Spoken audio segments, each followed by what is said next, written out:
The Joe Rogan, Candace Owens, Charlie Kirk situation and Conspiracies, they have hit a new high as you've got huge new Tyler Robinson updates. A Democratic Socialist just won in Florida in an insane upset as far-right candidates there lost. But also, there's something that a lot of people are missing there. Texas Tech is using AI to decide what professors can and can't teach, and why a bunch of Gandalfs just descended on Peter Thiel's home. We're talking about all of that and even more on today's brand new Philip DeFranco show. You daily dive into the news, starting with this. If there was one word to describe last night's primary elections, it's gotta be diverse. Because on one end, you had Democratic Socialists, and at the other end, you had far-right extremists putting out videos featuring Hitler. And you had primaries in Alaska, California, and Pennsylvania, but by far the most shocking, bizarre, and most talked about elections were in Florida. Because in Florida, of all places, you had yet another Democratic Socialist beating an establishment-backed moderate Democrat for the nomination. I'm talking about Angie Nixon. She's a state representative, and she smacked up Alexander Vindman. And Vindman, of course, is a familiar name because he's the former national security aide who testified during Trump's first impeachment trial. The last time you saw me was here, swearing an oath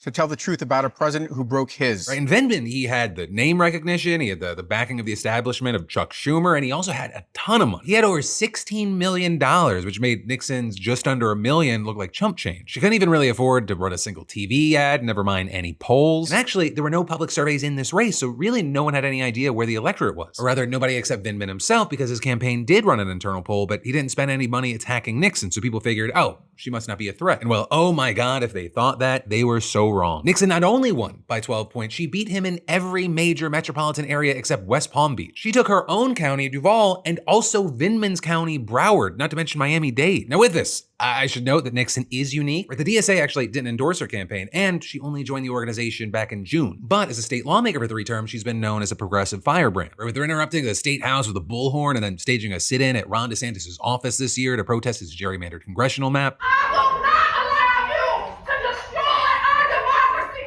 That is a violation of the Constitution. It is out of order. It is out of order.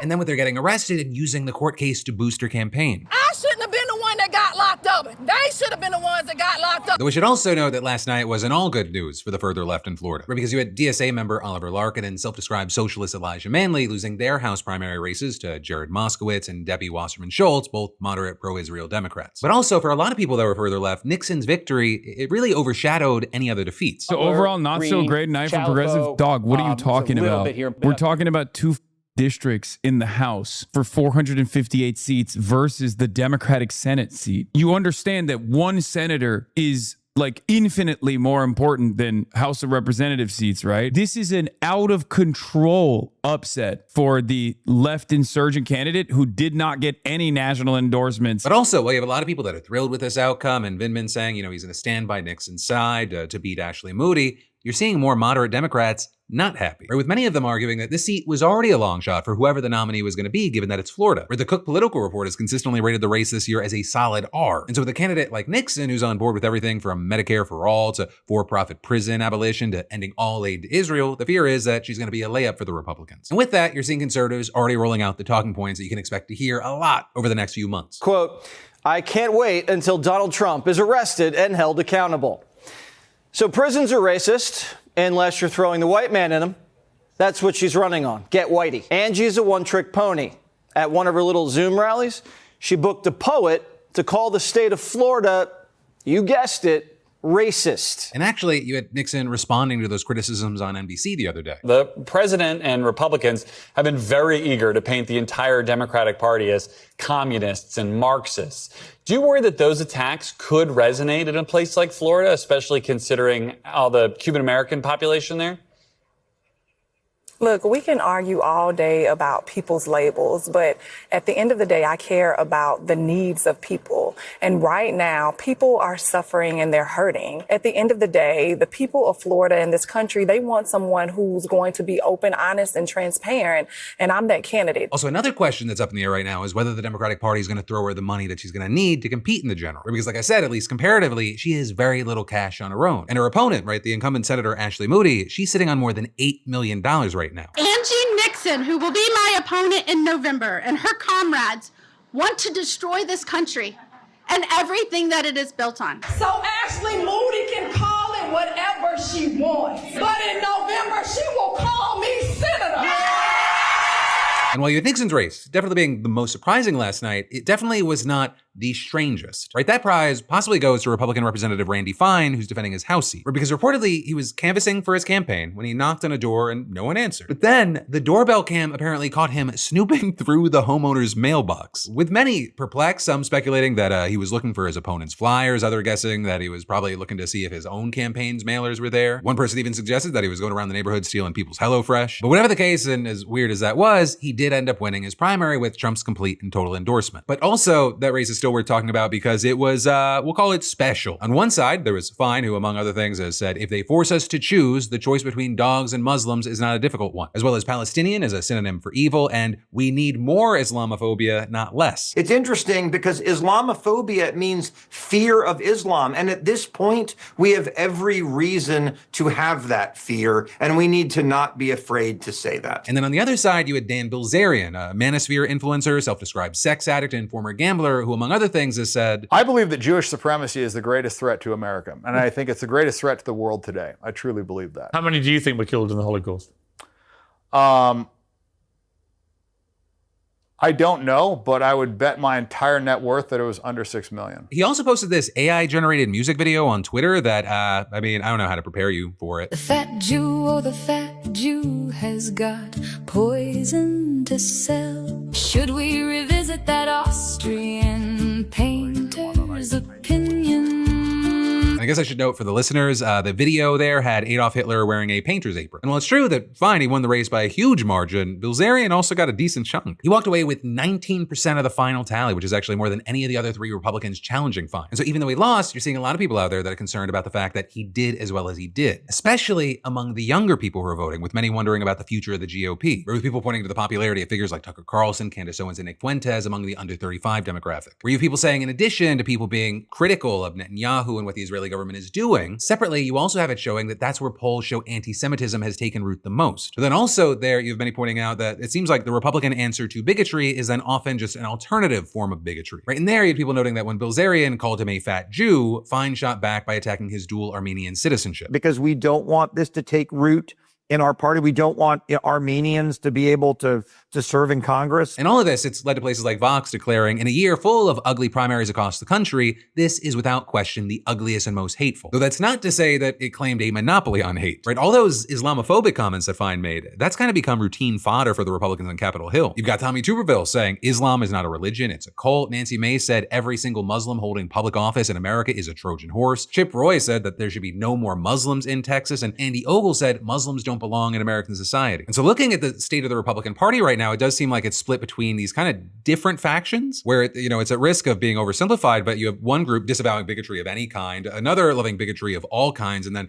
there's some that are in the middle who kind of like make an exception just for one or the other. But then also all of that brings us to another huge news thing that's dividing folks on the right, and that is the growing conspiracies about who killed Charlie Kirk. Though also, before we fully dive into that, we've got to talk about some very important updates with the ongoing case of Tyler Robinson, who of course is the man charged with assassinating Kirk. Because as we talked about last week, Robinson's defense filed court documents arguing that he shouldn't face the death penalty because the shooter only hit the intended target and no one else was put in grave danger. And while very notably here, Robinson has not yet entered a plea and his lawyers have not said that their client was the shooter, they argue the assassin only fired one bullet above, not through the crowd of thousands that came to see Kirk at the University of Utah, claiming that he hit his target with one shot and did not chamber another round. Right, a very specific argument. But now the new updates that you've got today is that prosecutors have now filed a brief hitting back, asking the judge to send Robinson to trial on every charge and make him eligible for the death penalty. And with this, you had them specifically rejecting the defense's claim that the bullet traveled above the crowd, arguing that the evidence actually shows that the shooter intentionally fired towards a crowd of thousands, including several people who were in the line of fire. And they then went on to say that the evidence easily establishes at least probable cause that Robinson knowingly created a great risk of death to others. Beyond that, the attorneys also argue that the evidence shows that the suspect targeted Kirk because of his political beliefs, which is another aggregating factor that could make Robinson eligible for the death penalty. And you had them specifically pointing to a bullet engraved with the inscription, "Hey fascist, catch," as well as a text that Robinson allegedly sent about Kirk that said, "I had enough of his hatred. Some hate can't be negotiated out." And at that point, you have experts widely believing that this case is going to go to trial because prosecutors really only need to establish probable cause that Robinson committed the crimes. Though there, you should know pretty soon after oral arguments end on September 1st. But also, as this case has been playing out in court, we've also been seeing this huge growing debate on the right about the increasing conspiracies that have been swirling around. And Candace Owens, she's probably been one of the biggest and most vocal people in this space, where they're claiming that Robinson did not actually actually shoot Charlie and that he's just a patsy set up by the feds and potentially in collaboration with some combination of Israel and people working inside Turning Point USA. But then also adding gas to the fire, you had Joe Rogan recently saying that he is starting to buy into Candace's ideas. The more time goes on, the more I'm leaning towards Candace Owens.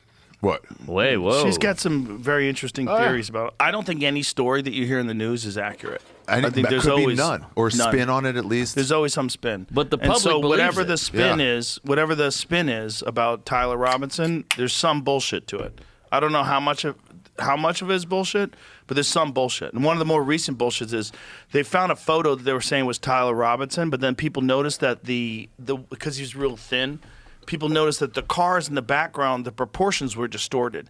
And then they realized that what they had done was taken a guy who's like much wider than Tyler Robinson and shrunken the perspective. Really? Yep. Yep. And then when you see him for what he really looks like, you're like, oh, there's no way that's that guy. That guy's big. And then you're like, well, it's mostly true. Like, no, he's shifting it. No, they changed. Like, you look at the hood of the cars behind them; they're all like that narrow. Who is that guy? And specifically, you've got Rogan talking about a picture that Candace showed on an episode of her podcast last week that she argued is further evidence for her claim that Robinson did not kill Kirk. Right in that picture in question is a still of a surveillance video that prosecutors released last month, which shows a man that they claim is Tyler Robinson arriving at a parking garage on campus the morning of the shooting. But you've got Candace claiming that she got exclusive 4K stills that were shown to influencers in the courtroom and present a clearer picture of the person in the footage, arguing that the video shown to the public was distorted. The first thing I'm going to show you from that parking garage is what this person looks like, because if it was less compressed and blurry, which is what we were shown, you might realize that he's kind of a bit broad. Take a look at this. Oh. And I want to be clear, we did not edit these in any way, okay? This is no editing. We're not making him, it's not compressed. This is Tyler Robinson? Candace also claimed the stills indicate that the person in the video was left-handed, but Robinson is right-handed. Second thing I'm going to show you is, again, he appears to be left-handed, okay? My government source says that he takes his phone out of his left pocket and then puts an earpiece into his left ear. Oh, okay. And you then have her going on to seemingly imply that the prosecution intentionally distorted the version of the surveillance footage that they showed to the public because they somehow wanted to prevent us from realizing that the man might not be Robinson. That's a big auto, actually. It might require you to intentionally degrade and blur footage when you go, ooh, that's not the right hand. And then after that, Candace goes on to list a bunch of other reasons that she thinks that it isn't Robinson, but we're also not going to go into all that because one, it would just take forever, and two, what she's saying appears to be just pure conspiracy. Right? Appearing to take a small thing and then making enormous leaps. But of course, at the same time, you've got a ton of people online running with her narrative, claiming that the man in Candace's stills is not Tyler Robinson and accusing the government of distorting the video. But then you also have plenty of others pushing back, saying that all of this is predicated on stills Candace Owens produced from some unnamed source and claiming that the pictures were actually AI edited. And that's as some of the pushback that you're seeing are coming from big voices on the right, like Ben Shapiro, who slammed Rogan specifically for spreading Owens's conspiracies. So yesterday, Joe Rogan announced that he is beginning to believe Candace Owens's bizarre theories about Charlie Kirk's assassination. Now, I'm not super shocked by this kind of stuff. Joe tends to believe pretty much every conspiracy theory that he can find because, let's be real, conspiracism is fun. There are two things that make this kind of stuff a problem for America more generally. One, when people start treating this stuff seriously. And two, when politicians start treating this stuff seriously because people start treating this stuff seriously. There are a bunch of young men who use Joe Rogan as a sort of political litmus test, which is pretty weird. Or as Joe might say, wild, right? Joe himself would probably argue that you shouldn't follow him that way because Joe himself would say that he's not fully formed on much of this stuff at all. But people do that anyway. Again, that's not Joe's fault. It's just a reality.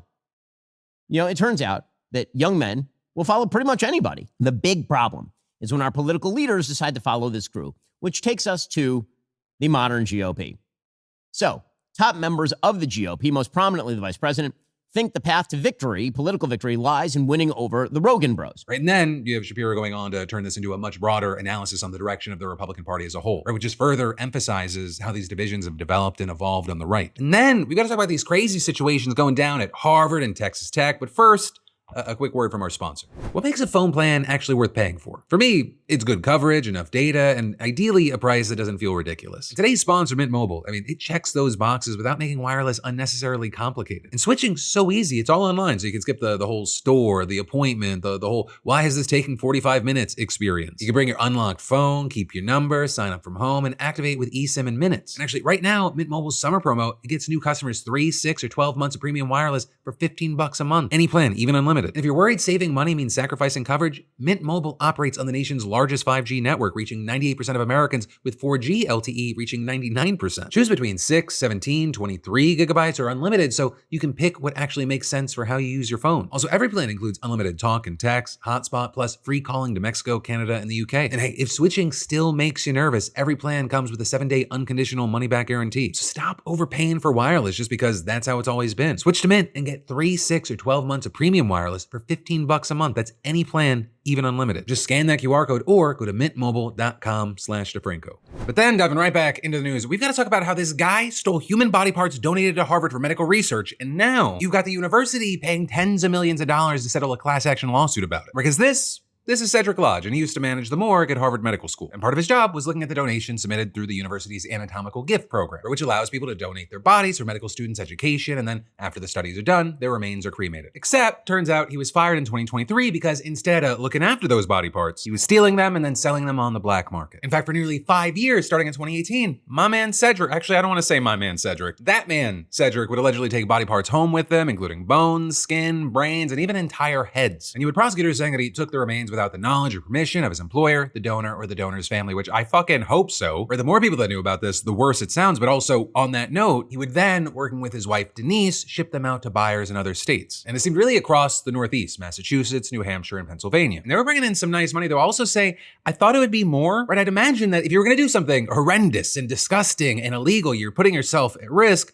you'd want to see a lot of zeros. And with this, they reportedly made roughly $37,000 selling these body parts, which, as it turns out, would then often be sold again. Now, as far as Lodge, in addition to being fired, he got indicted back in 2023, and you had Harvard releasing a statement at the time titled Abhorrent Betrayal, saying, "We are appalled to learn that something so disturbing could happen on our campus, a community dedicated to healing and serving others. The reported incidents are a betrayal of HMS, and most importantly, each of the individuals who altruistically chose to will their bodies to HMS through the anatomical gift program to advance medical education and research." Well, the story, for some of you, it might sound familiar because we actually did a deep dive into it where he ended up pleading guilty and getting sentenced to 8 years in prison last December. We got updates because for the families of those whose body parts were stolen and sold, that wasn't enough. They still wanted some accountability from Harvard itself. Right? People asking, how did this go on for 5 years and no one at the university caught on? And so they actually started filing lawsuits as soon as Lodge was indicted, alleging negligence, breach of fiduciary duty, and infliction of emotional distress. But it seemed like it might be doomed in 2024 because a Suffolk County Superior Court judge threw out a dozen of them. And you had them ruling that the school isn't responsible for an employee's actions and is protected by the Uniform Anatomical Gift Act's good faith immunity clause. Except then, you had the Massachusetts Supreme Judicial Court having something different to say. Right? Because with the family's argument that Harvard failed to properly oversee the program, you had the SJC saying there was enough to potentially establish pervasive noncompliance with the law. Meaning Harvard, they weren't off the hook and they revived the lawsuits. Which then brings us to the very big news that Harvard has agreed to pay $53 million to settle in order to avoid prolonged litigation. With Harvard releasing a statement apologizing to the family of donors and saying these events do not reflect the reverence we hold for the altruistic individuals who selflessly donate their bodies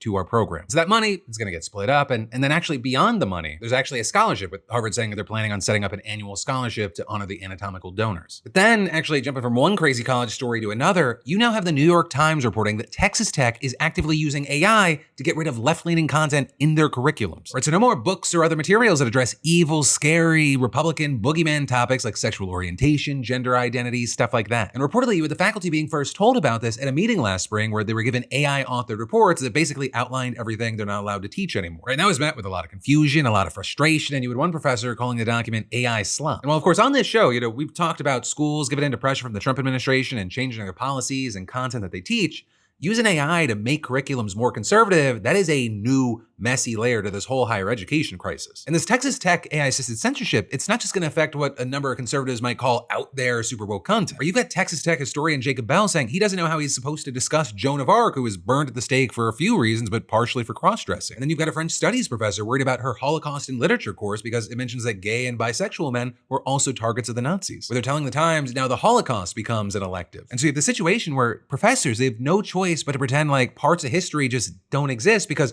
a robot told them so. Now, in July, you had the American Association of University Professors in Texas, AAUP, AFT, suing the university, arguing that the course review effort violates the First Amendment, with AAUP President Todd Wolfson saying, by imposing vague, arbitrary, and AI-driven censorship, the administration is replacing academic judgment with bureaucratic surveillance, undermining constitutionally protected speech and reducing higher education to a compliance exercise. Saying that's not education, it's ideological control. And as far as where this is coming from, right, the AI-assisted censorship effort, it's the brainchild of the chancellor of the Texas Tech University system, Brandon Creighton. And you've got Creighton claiming that there's, quote, quite a bit of garbage in the curriculum and that his course review plan will produce the best curriculum in America. Right? He's confident that it will be a national model when we're finished. Also, maybe unrelated, this censorship news is coming a few months after the university invested a whopping $25 million into a major partnership with the tech company NVIDIA. The future is right here in front of us, and Texas Tech is building it. The Texas Tech system is still in the beginning phases of the partnership. It revolves around NVIDIA's new Blackwell Ultra B300 hardware,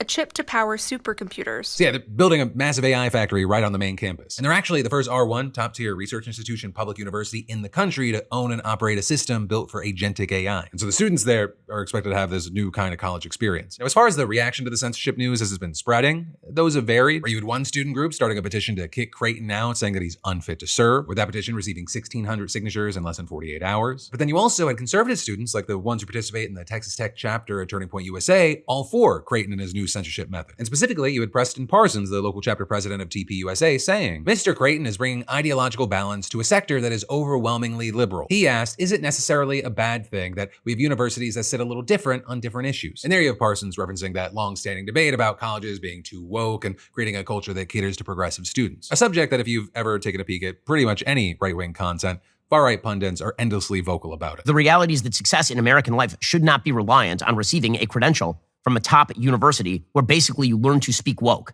where you learn how to put pronouns in your Twitter bio. Also, a thing I'll say that's interesting about Creighton, right, the guy who's spearheading the operation, he is a former state lawmaker. And it just so happens that he was recently behind some of Texas's most consequential legislation affecting higher education. He actually wrote the bill enacted last year that gives the state more power over curriculum and limits the role that faculty members play in governing universities. And then in 2024, he wrote the bill that abolished DEI offices in Texas's public universities. And so Creighton's part of a larger trend that we're seeing with Republican lawmakers that are inserting themselves in higher education spaces to forcibly change the culture and decide what students can and cannot learn about. In fact, at least 7 college presidents in Florida, they're former Republican lawmakers. And then over in Virginia, former Governor Glenn Youngkin appointed a bunch of Republican donors and activists to public college and university boards just to put pressure on faculty who do not fall in line with conservative priorities. Moves that you've had many saying that's glaring hypocrisy, saying they're calling out universities for being too one-sided and then just switching them over to the opposite side. But then also putting at least left versus right politics aside, right? Everything is politics. Creighton specifically, he's also been shouting from the rooftops that AI will completely change the future of higher ed for a while now. And there, at least regarding the broader issue, I will say he is not wrong. We know that AI is getting more capable by the day, whether that be for positive or negative reasons. And it seems inevitable that you're going to see more of the technology integrated everywhere, including university programs. And in fact, you're already seeing that, not just at Texas Tech. You also have Morgan State University building its own AI system for grading assignments and advising. Texas A&M and 4 other institutions, they're using virtual reality simulations for students to practice teaching with AI-generated student avatars. Georgia Tech has a virtual teaching assistant, Jill Watson, that handles Q&A sessions in classes. And then there's even talk of AI being used in school for progressive purposes, where there was a study with 5 nonprofits that culminated in the hybrid advising playbook, which offers guidance to combine AI and human advising to create more equitable support systems. And the nonprofits explored using AI to improve advising with a focus on Black and Latino student outcomes. So I guess all of that is to say, in addition to the core Texas Tech piece that is very concerning for a number of reasons, this kind of technology is also moving so fast right now that it feels almost impossible to predict what the AI is going to look like in schools and in the world in the next 5, 10, 20 years from now, right? Whether it be things like Creighton starting an AI-assisted college censorship trend that continues to grow, or does it spark a ton of backlash and we then see a different kind of pendulum swing, and where does it land from there? Time will tell, and of course, in the meantime, I'd love to know your reactions. And then there's more that we got to dive into in just a minute, but first, 2 things. 1, if you haven't already, hit us with a like button. It helps keep us in your feed. 2, if you're new here, definitely hit that subscribe button. I got daily news dives. And 3, I'll be right back after a quick word from a sponsor.